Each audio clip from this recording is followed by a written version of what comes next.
Si ignoras lo que ocurrió antes de que nacieras, siempre serás un niño. Cicerón. Una hora con la historia, un nuevo enfoque del pasado deshaciendo mitos, con Pío Moa. Pues una semana más con Don Pío Moa aquí en Informa Radio, una hora con la historia. Don Pío, ¿cómo estamos? Hola, buenos días. Bueno, Pues bien. aquí otra vez, en esta situación que vivimos tan... Distópica, ¿no? Me atrevería a decir, Don Pío. No, es una situación, sí, es una situación que hay que analizar en serio, porque es una repetición.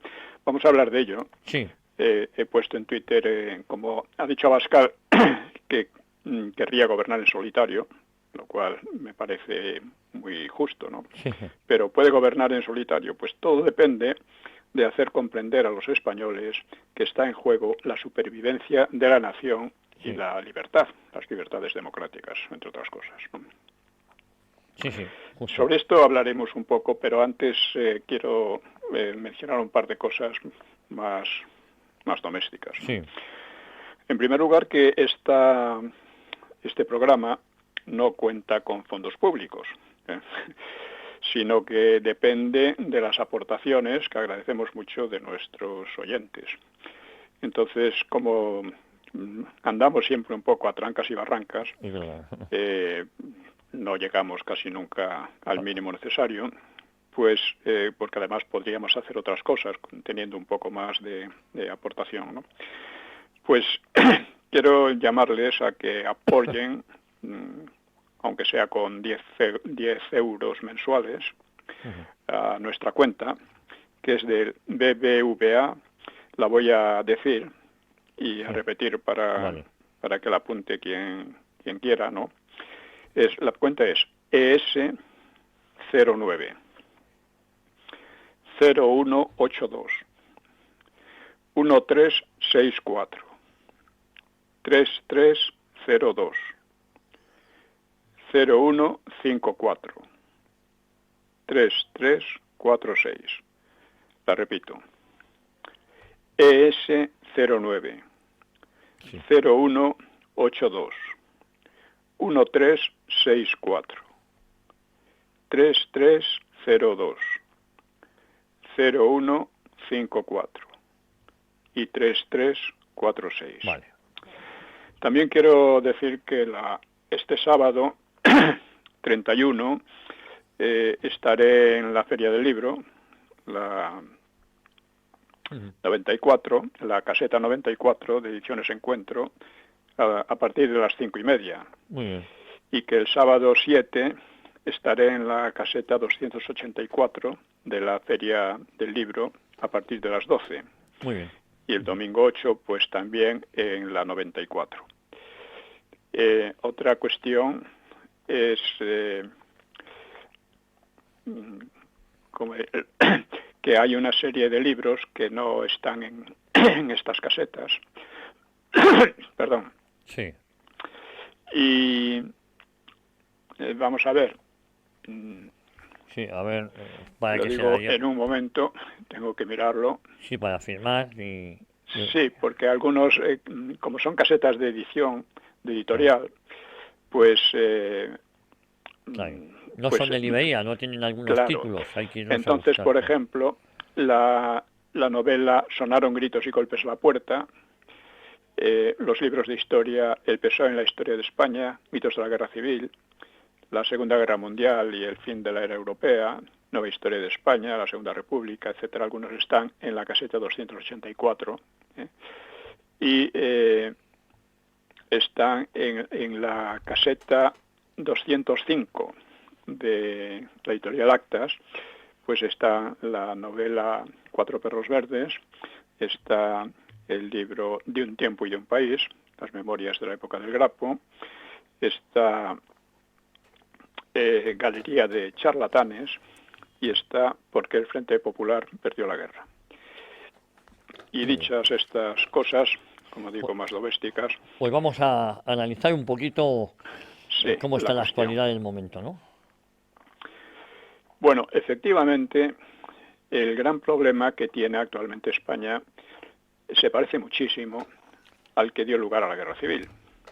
Es decir, recordemos que el punto principal, el punto clave del que dependían todos los demás en la Guerra Civil, era la amenaza de sovietización y de disgregación del país. La sovietización estaba representada por los partidos de PSOE, Partido Comunista y otros, y la disgregación, pues, por los separatistas. Esta era una amenaza que llegó a ser extremadamente grave y que además se fundamentó en la destrucción de la legalidad republicana. Fue cuando se hizo realmente grave. Y eso motivó que se reanudase la guerra civil que ya habían llevado a cabo en la medida de sus fuerzas, aunque habían fracasado en octubre de 1934, el PSOE y los separatistas catalanes. Y actualmente tenemos una situación muy similar. Sobre todo, la cuestión de los separatismos ha cobrado muchísima importancia. Ya empezó antes de la transición, porque antes de la transición, digamos que los separatismos apenas existían, pero empezaron a ser promocionados por partes de la Iglesia a partir del Vaticano II. Pero aún así eran muy débiles, tanto que aparecían como simplemente autonomistas, no querían la secesión. Esto, claro, fue desarrollándose ya cuando se le dieron todo tipo de ventajas, la educación y muchas propaganda y muchas cosas más, que se las dio la derecha, ¿no? Más claro, aún que la izquierda, ¿no? Hasta llegar al golpismo. Entonces tenemos que actualmente no existe un partido sovietizante a la manera del de entonces, ¿no? Pero existe un partido que es fundamentalmente el PSOE, como entonces lo era también, que busca cosas muy semejantes. Es decir, el PSOE entiende, bueno, el propio Sánchez lo explicó públicamente, que sin dominar el poder judicial y los grandes medios de masas, pues su gran plan podía hacer agua. Y su plan, que él llama progresista, sostenible, en fin, con perspectiva de género, etcétera, pues es un plan bastante semejante al de la sovietización de los años 30, ¿no? Es un programa LGTBI, es un programa de falsificación sistemática de la memoria histórica, de la historia, vamos, y en fin, de supresión de la unidad nacional, supresión progresiva, o sea, combinación con los separatismos, de eliminación de la soberanía española, en fin, a cuenta de la burocracia de la Unión Europea, una Unión Europea que es cada vez más antidemocrática. Ya hemos visto cómo ha actuado en Rumania. No solo es que haya actuado así como lo hemos visto, ¿no? Es que además han dicho abiertamente que tenían medios para impedir que triunfase cualquier partido que no siguiera las normas de la Unión Europea. Las normas LGTBI, también de falsificación histórica, las normas de cambio climático, de todas estas historias que están haciendo y que están amenazando seriamente la propia Europa. Claro. Las normas, o sea, que no siga la conducta belicista de la actual Unión Europea, que está preparando una nueva guerra europea con una serie de pretextos perfectamente falsos, ¿no? Sí, sí. Y entonces, claro, como decía el Sánchez en su momento, necesitaba controlar, para llevar adelante todos estos programas, necesita controlar a los jueces, acabar con la independencia judicial y controlar los medios de masa. Este control puede conseguirse y se ha venido consiguiendo de manera suave. La diferencia está en que en la época del Frente Popular era de manera muy violenta, pero ahora de manera más progresiva, más inteligente, aunque muy simple en realidad, dedicándole la financiación adecuada, o sea, dando mucho dinero, que es prácticamente inagotable cuando se dispone de los fondos públicos. Esto les ha permitido comprar a los medios, comprar a periodistas, comprar a jueces, comprar casi todo lo que se le pone por delante. No todo, pero casi todo. Y están actualmente tratando de destruir la unidad de investigación de la Guardia Civil, de la UCO, eso es, comportándose como lo que son, como unos mafiosos, ¿no? Porque el PSOE siempre ha sido una banda de mafiosos, aunque había en ellos algunos ingenuos y algunos idealistas, ¿no? Pero completamente ingenuos, ¿no? Y también este plan no podría ser llevado adelante sin la colaboración de la oposición, es decir, del PP, que es una colaboración que les sirve de momento, como servía a los comunistas la colaboración de otros, hasta que pudieran ser liquidados también, ¿no? Y pues el PP se ha prestado a esto, porque en general los dirigentes del PP no ven más allá de sus narices, ¿no? Y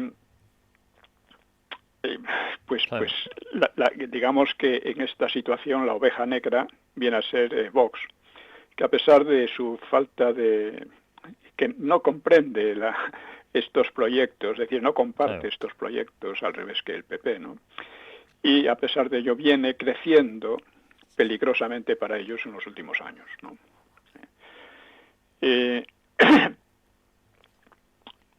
Entonces, todos ellos, PP, PSOE y separatistas, pues vienen haciendo todo lo posible por hundir esta amenaza que les ha surgido con Vox.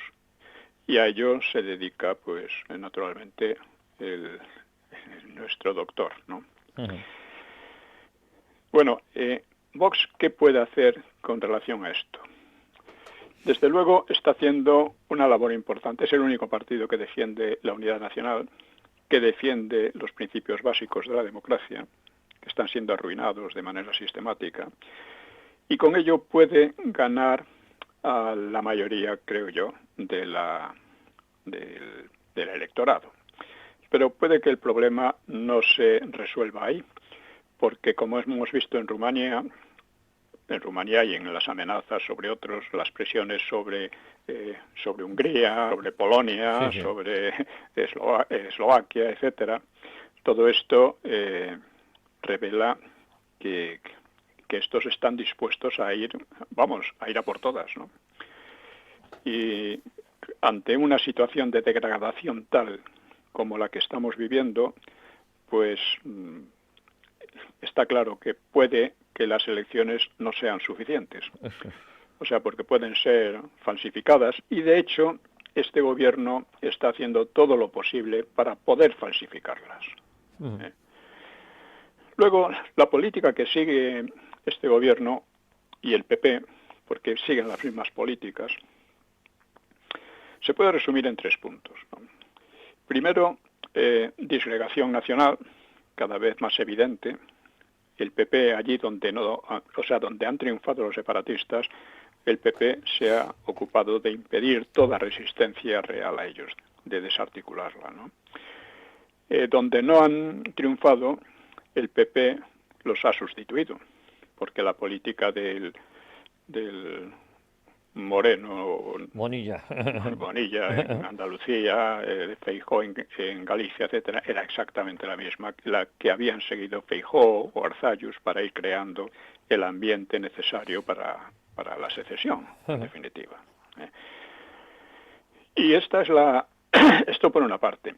Por otra parte, España está sufriendo una invasión organizada deliberadamente desde el gobierno, una invasión de inmigración masiva y en gran parte delictiva, porque es ilegal, viene rompiendo nuestras leyes ya de entrada, y sobre todo una inmigración que proviene del Magreb y sobre todo de Marruecos, y que no es integrable en nuestro sistema, en nuestra manera en nuestra cultura, Además vienen despreciando nuestra cultura, porque la desprecian así, y no sin razones, dada la situación que vivimos, ¿no?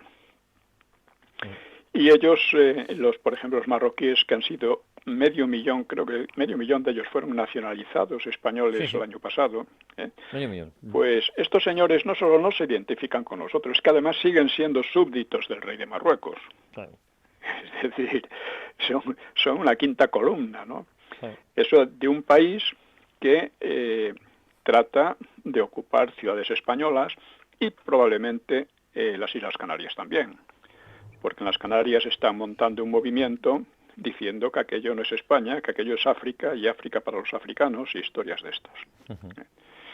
O sea que hay un proceso de disgregación y de invasión combinados. Y luego estamos en un problema que nadie menciona, pero quiero mencionar una y otra vez porque es real, y es la colonización cultural por el inglés. El inglés es un idioma muy útil, muy interesante y todo lo que se quiera. Nadie puede oponerse a quien quiera porque le interese o porque le guste lo que sea, que lo estudie, ¿no? Y también en la enseñanza como idioma extranjero, porque es un idioma extranjero, ¿no? Pero aquí se trata de imponerlo como es un proceso, como estos procesos que van poco a poco, pero que van avanzando, ¿no? Colonización, normalización. Sí, es una verdadera colonización, gibraltarización del país, ¿no? Sí, sí. Entonces, que tiene además en todos los aspectos. Empieza ya en la primera infancia con los babis, las carteras, etcétera, que llevan frases en inglés. Está en el espacio público, está cada vez, porque esto igual que la inmigración, o sea, yo no me opongo a la inmigración, siempre ha habido inmigración, pero claro, una cosa es que vengan, yo qué sé, 10.000 o 50.000 musulmanes y otra que venga medio millón, porque entonces ya forman una masa crítica que influye y es peligrosa para el resto, ¿no? Y en cuanto al inglés, pues pasa una cosa por el estilo. Una cosa es que haya algunos establecimientos con nombres en inglés, que en fin, que se utilice el inglés ocasionalmente, pero no.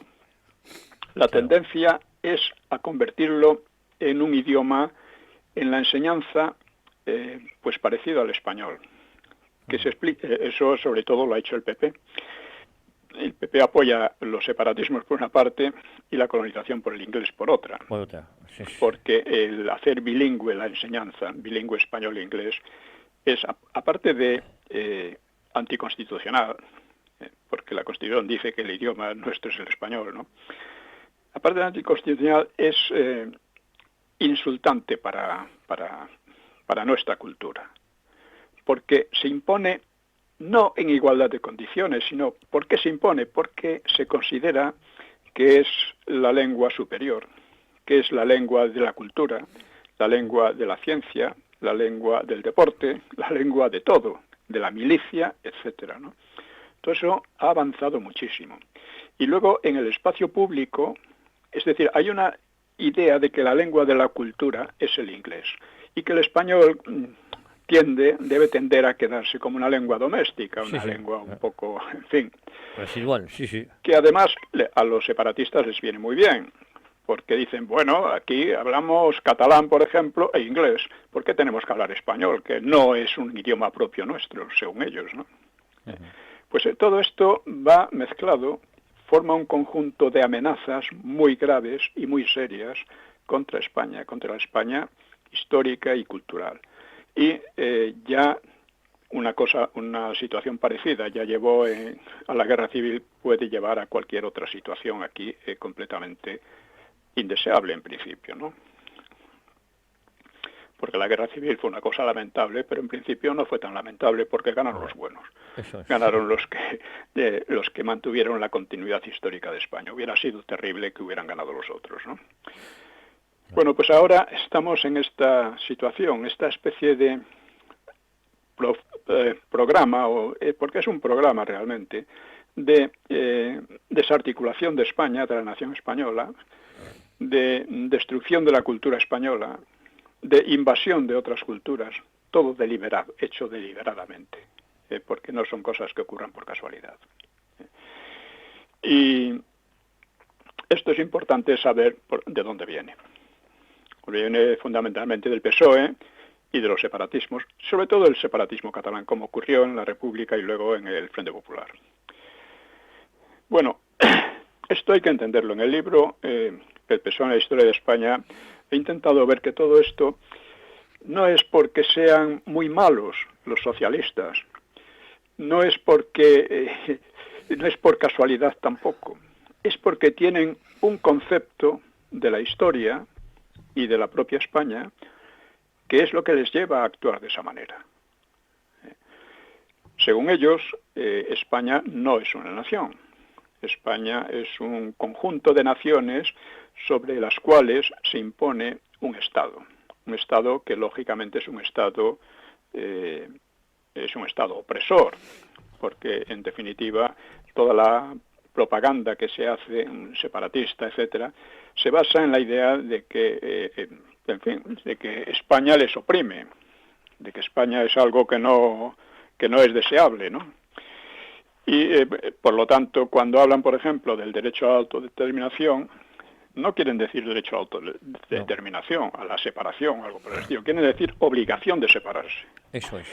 Esto es una cosa que, por supuesto, está en las ideas de Sabino Arana, en las ideas de Prat de la Riba, en las ideas de Blas Infante, de algunos separatistas gallegos, etcétera, ¿no? Y que se ha extendido también en Canarias y por ahí, pues, ha habido movimientos de este tipo. Digamos que esta convicción la tiene el PSOE. Sí. No es que el PSOE se oponga abiertamente a la unidad de España, pero piensan que tampoco pasa nada si desaparece y que si electoralmente les viene bien para gobernar, pues aliarse con todos estos, que es lo que hacen, como ha intentado el PP, ¿no? Pues que está muy bien, porque ellos pueden seguir mandando. Y si al final mandan en una parte nada más, bueno, pues está bien, ¿no? Para ellos el mandar es lo esencial. Para ellos la democracia consiste en que manden ellos. Recuérdese a este respecto la diferencia entre el PSOE y Franco, ¿no? Franco mantuvo la continuidad histórica de España al ganar la Guerra Civil, luego libró a España de la Segunda Guerra Mundial. Muy bien. El PSOE quería continuar la Guerra Civil cuando ya estaba perdida y quería continuarla para enlazarla con la Segunda Guerra Mundial. Esto lo ha dicho Negrín de manera explícita, ¿no? Vamos, lo han dicho todos ellos, ¿no? No hay que olvidar que cuando un aniversario del desembarco en Normandía, pues algunos políticos socialistas dijeron que qué lástima que España no pudiera participar porque no participó en la Guerra Mundial. Oiga, lo que está usted diciendo es que no le importa sacrificar a 1 millón más de españoles, o sea, multiplicar las pérdidas de todo tipo de la guerra civil, a condición de que ustedes ganen. Porque si ustedes siguen mandando, resulta que hay democracia. La democracia consiste en que ustedes manden para hacer esos programas de desarticulación del país, etcétera, ¿no? Quiero decir que hay una lógica que hay que entender en el desarrollo de los partidos, de las ideas principales, y que son lo que explica lo que van haciendo. También esa lógica hay que darse cuenta de que nunca ocurre de manera mecánica y de manera directa, ¿no? Suele haber cambios aquí y allá, a veces incluso parece en contra, porque, por ejemplo, el PSOE tuvo una época muy buena, que fue la época de la dictadura de Primo de Rivera, en que colaboró con ella. Es la única época en que su actuación fue buena, tanto para España como para los trabajadores. Porque a pesar que se llama Partido de los Trabajadores, PSOE de los Obreros, o sea, su actuación siempre fue nefasta. Cuando tuvo fuerza en el Frente Popular, causó un desempleo gigantesco ya, y además en unas condiciones de verdadera hambre, ¿no? Cuando llegó aquí volvió al poder en 1982, pues estableció hizo subir el paro a 3 millones de personas. Y ese paro, entre 2 y 3 millones, se ha convertido en permanente. Es lo que llama un paro estructural, que antes no existía, pero el PSOE ha hecho que existiera, y que con Zapatero llegó a 5 millones. Claro. Entonces, ya digo, tuvo, sin embargo, una buena época, que además parecía que se había civilizado, por así decir, que se había vuelto constructivo y que podía haber dado lugar a una democracia moderna, con Primo de Rivera, en que habría dos partidos fundamentales, la Unión Patriótica de derechas y el PSOE de izquierdas. Un PSOE, ya digo, normal, vamos a decir, un PSOE civilizado y democrático. Eso se fue al garete porque triunfó esa especie de impulso delictivo, ¿no?, que siempre se ha impuesto en el PSOE. Y eso hace que aquella época que debería ser ensalzada en el PSOE como un ejemplo, pues es denigrada y olvidada. Hacer como que no tuvieron nada que ver con aquello y en todo caso si tuvieron algo que ver fue un error. No, al contrario. El error es todo lo que han hecho a lo largo de toda su época, excepto también en la época del franquismo. En el franquismo el PSOE pues no pudo hacer nada. Yo le he adjudicado un epigrama, ya lo he mencionado alguna otra vez, un epigrama inglés sobre que en la Primera Guerra Mundial decían: la Cámara de los Lores durante la guerra no hizo nada de particular, y lo hizo muy bien. Claro. Bueno, pues en el franquismo el PSOE no hizo nada de particular y lo hizo muy bien. Y yo no sé si he contado ya aquí una anécdota, si acaso la voy a repetir. Sí. Y es que años después de toda la historia del Grapo y tal, pues hablé con el que había sido director de la Dirección General de Seguridad, el general Blanco. Y claro, estos no se habían dado cuenta de cómo habíamos nosotros desarrollado, quiero decir, el Grapo, ¿no?, el PCR Grapo, ¿no? Se había desarrollado, y le pregunté, bueno, ¿y ustedes no se daban cuenta de lo que estaba pasando? Y él me dijo, bueno, había muchos grupos que hablaban de lucha armada, pero nadie los llevaba, no lo llevaban a cabo, grupos maoístas y tal, ¿no? Entonces no se les prestaba mucha atención. El verdadero enemigo era el Partido Comunista. El Partido Comunista, porque era ya, digamos, casi un reflejo condicionado desde la Guerra Civil. El Partido Comunista era el gran enemigo y en él se concentraban casi todos los esfuerzos de la DGS. Bueno, y del PSOE, le dije, no, el PSOE no había ningún problema. El PSOE no teníamos que esforzarnos, de él nos llegaban espontáneamente pues informaciones, todas las informaciones que pudiéramos necesitar. No había ninguna falta, ¿no? Y recuerdo que alguien, creo que fue Albiac, dijo que le habían comentado que si se salieran a la luz las historias reales, los historiales reales de senadores y diputados de la transición, pues se vería que muchos de ellos habían sido confidentes de la policía de Franco, sobre todo, lógicamente, los socialistas. Y hubo un hecho muy significativo, que fue la destrucción de los archivos de la BPS. La BPS, la Brigada Político-Social, era la policía política del franquismo, ¿no? Fueron destruidos. Yo ya empecé, recuerdo que empezaron a decir por ahí algunos que, claro, eran unos archivos que procedían de una dictadura y bla, bla, bla. Oiga, ¿y qué importa si proceden de una dictadura? Son archivos históricos, ¿no? Es un crimen destruirlos. O sea, yo lo denuncié, lo he denunciado varias veces. Pues, ¿por qué se destruyeron? Porque, evidentemente, allí había mucha información sobre estos demócratas de la transición. No todos que eran así, claro, pero muchos, demasiados. Y los que no lo eran, preferían hacer como que no se enteraban. Hay uno de los cambios más fantásticos, y diría mágicos, de la transición fue el cambio biográfico. Miles de franquistas de toda la vida se transformaron de la noche a la mañana en antifranquistas de toda la vida.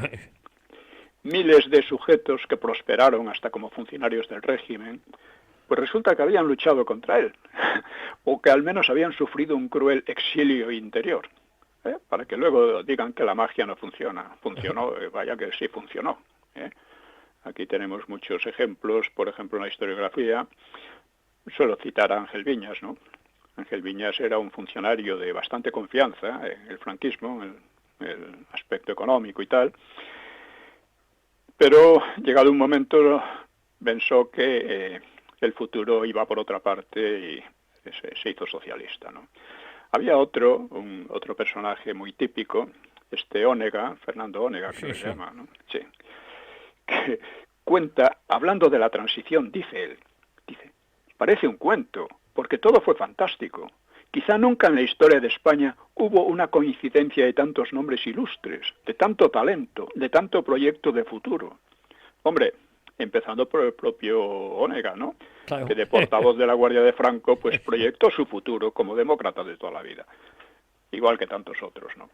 Eran gente, los que hicieron la transición, ya lo he dicho, excepto uno o dos, eran gente muy mediocre que no supieron aprovechar a fondo la situación históricamente espléndida que les había dejado el franquismo. Sí. Bueno, pues esta es la situación en que estamos, que volvemos a estar bajo una amenaza real de supervivencia de España, ligada a la supervivencia de la democracia. Es decir, y el único partido que defiende la unidad de España y los principios de la democracia es el PSOE. Estamos además en una situación nueva en la que, vamos a decir, en la que el régimen del 78 se ha venido abajo. E importa saber cómo se ha venido abajo y por qué el PP ha colaborado en todo ello. El PP, mal que bien, la democracia fue funcionando hasta 2002. ¿Por qué? Porque había un PP que era más o menos oposición. Una democracia necesita una oposición, porque si no, el partido dominante tiende a expandirse y a ocuparlo todo, ¿no?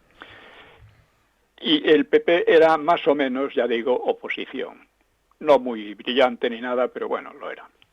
Pero en 2002 fue cuando el PP se sumó al discurso histórico-político del PSOE y los separatistas, declarándose antifranquista, condenando al franquismo. Lo he dicho y lo repito muchas veces, porque la gente no se da cuenta de que esto no es simplemente una cosa simbólica, o que, bueno, da igual, ya pasó, no.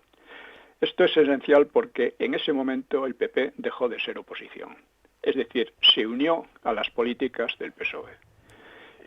Y eso es lo que estamos viendo. Cuando aquí nos están diciendo que Vox debería unirse al PP, claro, hay que decirle, bueno, pero es que el PP quiere unirse al PSOE. Vamos, no es que quiera unirse, que está unido en todas sus políticas fundamentales.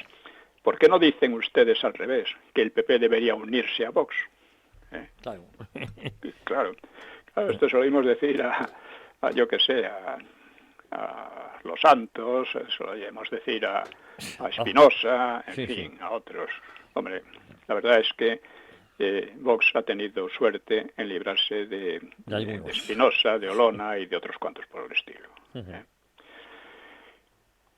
En fin, estamos en una situación de que se ha hundido un régimen, el régimen del 78, y se ha creado una tendencia, por una parte, a una no sovietización, pero sí a una,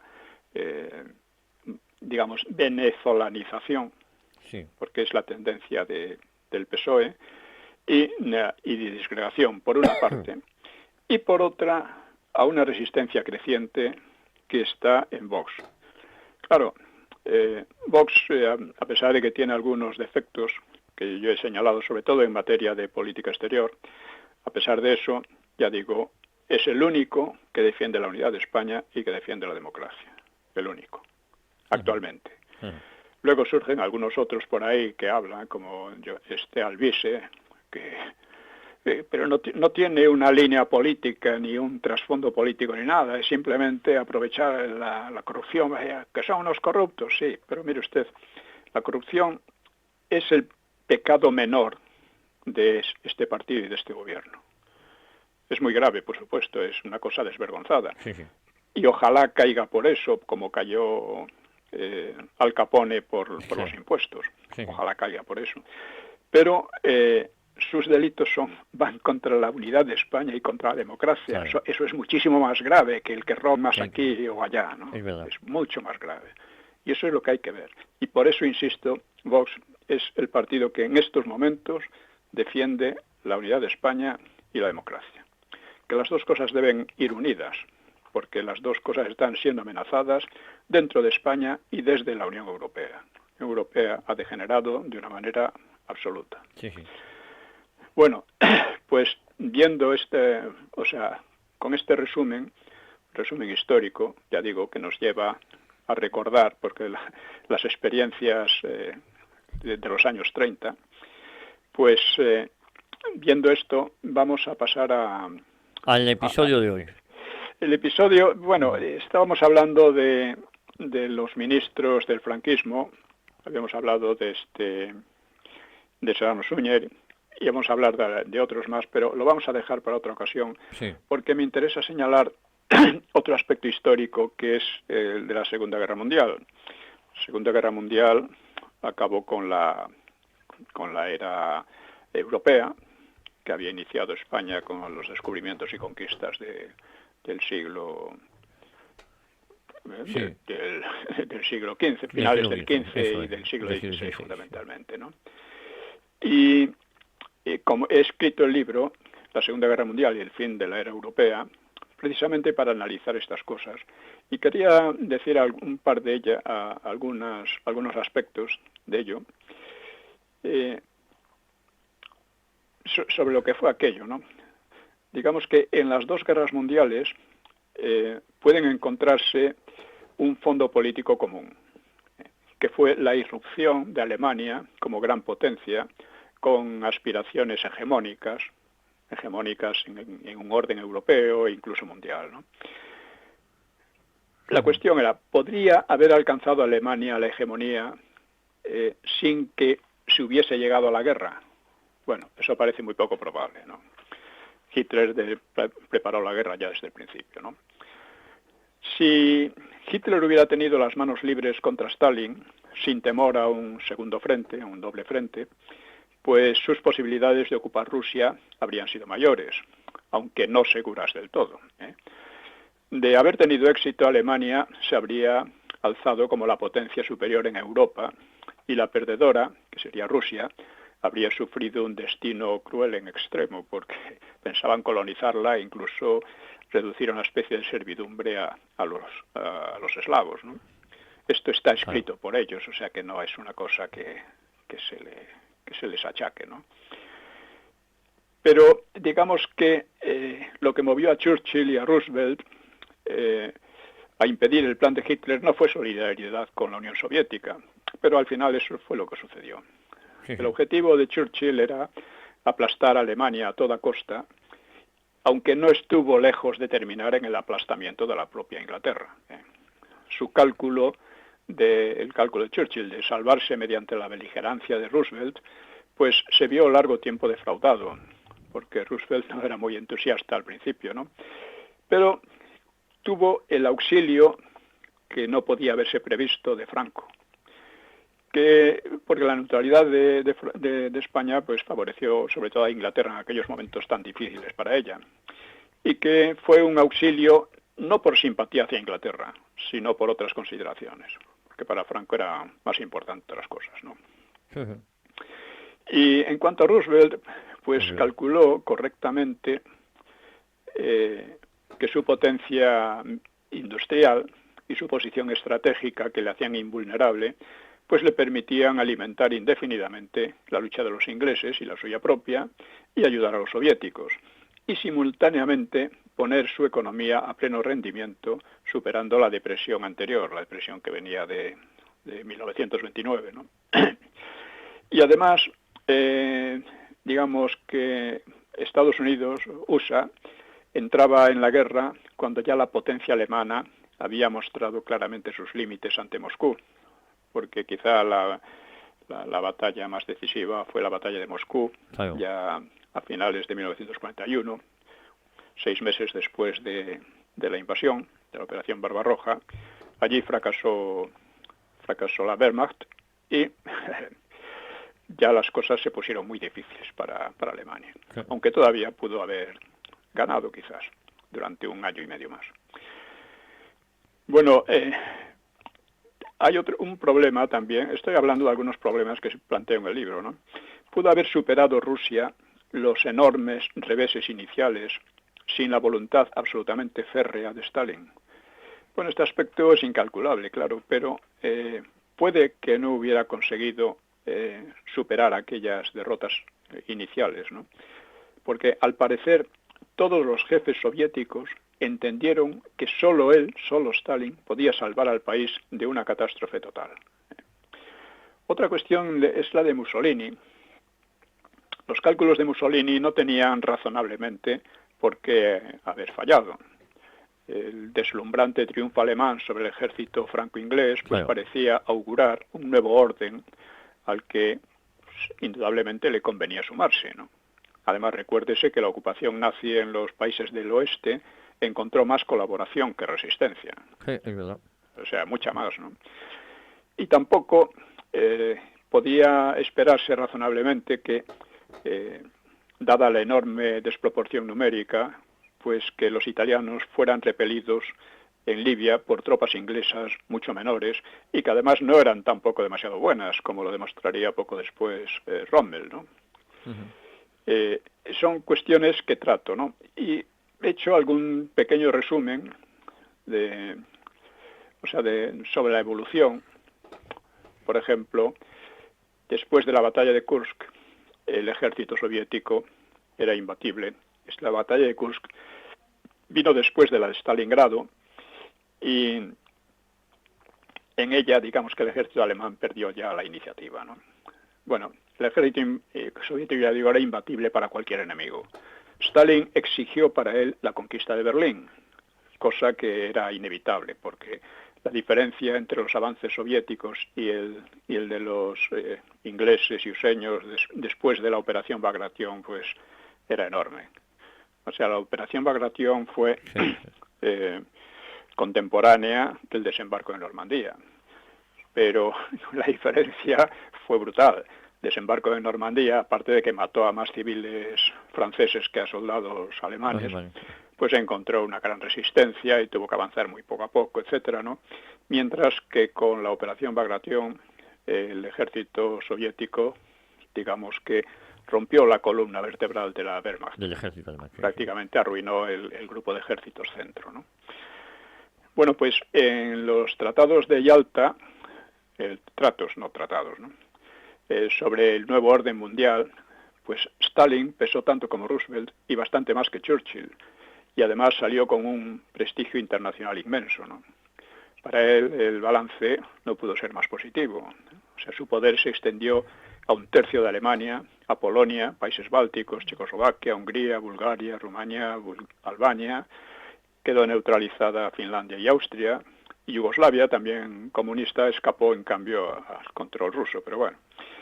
En Grecia los comunistas estuvieron muy cerca de ganar una guerra civil.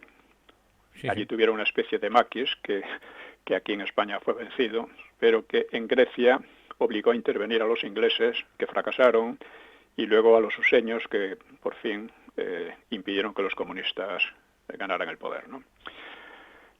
Y una vez rendido el Tercer Reich, o sea, Alemania, pues el Ejército Rojo derrotó fácilmente al japonés de Manchuria.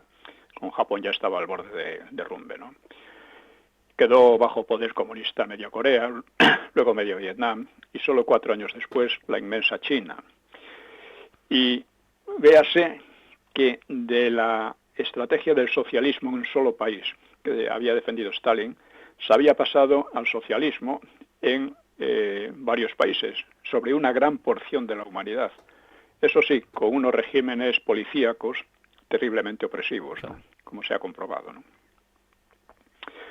Y claro, a Stalin seguramente le pesaba su fracaso en España. la neutralidad de España había librado, la neutralidad de Franco, digamos, había librado a España de invasiones, de deportaciones, de bombardeos masivos, pero no del intento de derrocar a Franco mediante el aislamiento y la guerrilla comunista o maquis, ¿no? En este intento colaboraron la Unión Soviética, las democracias y varias dictaduras. Fue una cosa amplísima, ¿no? Aunque el régimen consiguió ir rompiendo aquel frente, ¿no?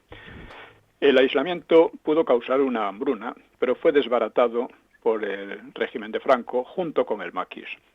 Y poco a poco, apoyándose en países hispanoamericanos y en países árabes y en la necesidad estratégica de USA de asegurar asegurar a Europa occidental frente al expansionismo soviético, pues gracias a eso, pues todo ello hizo que todo aquel programa de aislamiento, que era un programa realmente criminal, porque España no tenía por qué sufrir las consecuencias de una guerra en la que no había participado, ¿no? Oficialmente, ¿no? Pues, en fin, pues esto fue lo que salvó aquello. He hecho también algunos muy breves semblanzas de los personajes, por ejemplo, de Stalin, Mussolini y Franco. O sea, el objetivo principal de Stalin estaba convencido de que una nueva guerra mundial estaba próxima, y lo que quería era conseguir que esa guerra empezara entre Alemania por una parte y Francia e Inglaterra por la otra. Porque si era así, él iba a quedar como árbitro de la situación. Además que quedarían esos países pues arruinados, ¿no? Así que vio en la guerra de España una gran ocasión para arrastrar a las dos democracias al choque con los países fascistas y, al fracasar, buscó el pacto con Alemania y el reparto de Polonia. Era casi a la desesperada. Y con ello consiguió su objetivo, porque Francia e Inglaterra declararon la guerra a Hitler, que se vio obligado a volverse contra Francia e Inglaterra antes de volcarse contra Rusia, que era el gran objetivo de Hitler, ¿no? Con ese pacto entre las dos potencias, pues las dos ganaron tiempo para prepararse para el choque entre ellas, que antes o después ocurriría. Los dos sabían, Hitler y Stalin, que antes o después iba a haber guerra entre ellos, ¿no? Stalin, digamos que fue el gran triunfador de la guerra, aunque a costa de inmensos sacrificios, ¿no?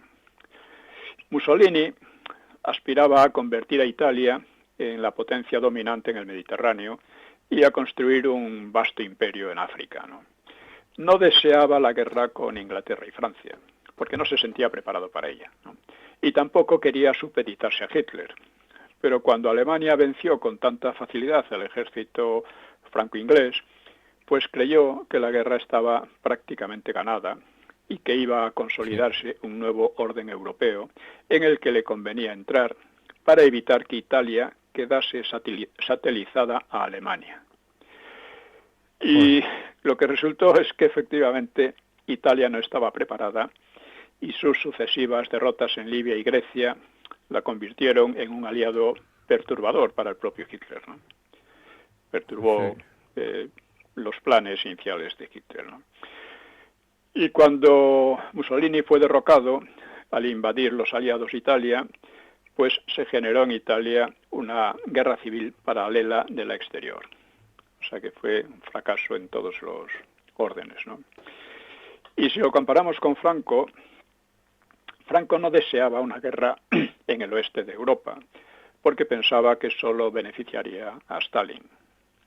Esto es importante tenerlo en cuenta. Ya en 1938, en plena batalla la batalla del Ebro, que coincidió con la crisis de Múnich, que pareció que estaba a punto de estallar la guerra, Franco dijo que sería neutral, lo cual cabreó mucho a los alemanes y a los italianos, pero luego lo cumplió. Claro, a Franco la rápida victoria alemana en el oeste pues le asombró, como a todo el mundo, pero no le nubló el juicio como a Mussolini. Claro. Su prioridad era mantener la independencia y reconstruir el país después de la guerra civil. Así que creyó, contra las presiones de Hitler, que la guerra europea sería larga y que entrar en ella dejaría a España arrasada y probablemente dependiente de quienes vencieran. Porque Hitler pretendía, cuando se entrevistó con él en Hendaya, que la guerra estaba ya ganada, que lo único que quedaba a los ingleses era reconocerlo y que a España le convenía, por supuesto, entrar porque le facilitaría mucho las cosas, ¿no? Y Franco dijo que, bueno, que eso de que la guerra estaba ganada habría que verlo, que los ingleses contaban con que antes o después vinieran en su ayuda a los suseños y que la cosa se complicaría, ¿no? Bueno, claro, ya digo, si España entraba en esas condiciones, pues quedaría arrasada y probablemente dependiente de quienes vencieran, ¿no? Así que eludió en circunstancias extremas las presiones alemanas y desde antes de finalizar la contienda desafió y superó las amenazas y chantajes de los vencedores anglosajones y soviéticos y el aislamiento internacional del que acabo de hablar. Eso es. Si España inició la era europea 4 siglos y medio antes, lo cierto es que se abstuvo en su final, un final que a veces ha sido llamado el suicidio de Europa. Otros personajes cruciales, evidentemente, pues fueron Hitler, sobre todo Hitler, claro, y Churchill y Roosevelt. Hitler consideraba a Francia el gran enemigo tradicional de Alemania y a Inglaterra la consideraba una especie de pueblo ario hermano. A los judíos los entendía como los rivales de los arios por el dominio del mundo y a Polonia y a Rusia como lo que llamaban el Lebensraum, o sea, el espacio vital que debía ocupar para germanizarlo y someter a servidumbre con objeto de asegurar la hegemonía alemana en Europa y eventualmente en el mundo, quizás, ¿no? Inicialmente creyó que Francia e Inglaterra le dejarían las manos libres frente a la Unión Soviética, porque Francia e Inglaterra temían a la Unión Soviética y junto con Alemania pues la detestaban. Pero sería principalmente en Rusia donde sufrió su primera gran derrota en diciembre del 41, como dije antes, y donde finalmente pues encontró su destino, ¿no? Nos quedan 3 minutos, don Pío. Bueno, pues ya terminamos. En cuanto a Churchill, cuando Alemania invadió Rusia, pues se alió con Stalin para, como dijo él, borrar todo vestigio del régimen nazi. En realidad es nacionalsocialista. El término nazi es un término despectivo inventado por los ingleses, pero bueno, ha cundido y ha quedado ya, ¿no? Churchill siempre había detestado el comunismo y Hitler nunca entendió la aversión incondicional que le tenía el inglés, ¿no? Por lo que buscó reiteradamente la paz con Inglaterra. Esa aversión de Churchill no provenía del racismo, porque en mayor o menor proporción los dos eran muy racistas, ni tampoco provenía de los genocidios nazis, porque hasta entonces no se habían realizado. Parece más lógico pensar que Churchill creía a Alemania una amenaza a la hegemonía inglesa en el mundo, una amenaza más inmediata y más peligrosa que Rusia. Y otro punto clave de la guerra para Churchill era la preservación del Imperio Británico, pero ese objetivo no lo iba a conseguir. De hecho, salió Inglaterra completamente arruinada de aquella guerra, ¿no? Solo que y endeudada hasta las cejas. Menos mal que claro, los suseños les facilitaron las cosas y además le dieron el bocado del león en el Plan Marshall, ¿no? Eso es. Y Roosevelt, pues no simpatizaba con Churchill porque lo consideraba un alcohólico, ni simpatizaba con el Imperio inglés porque lo consideraba anacrónico.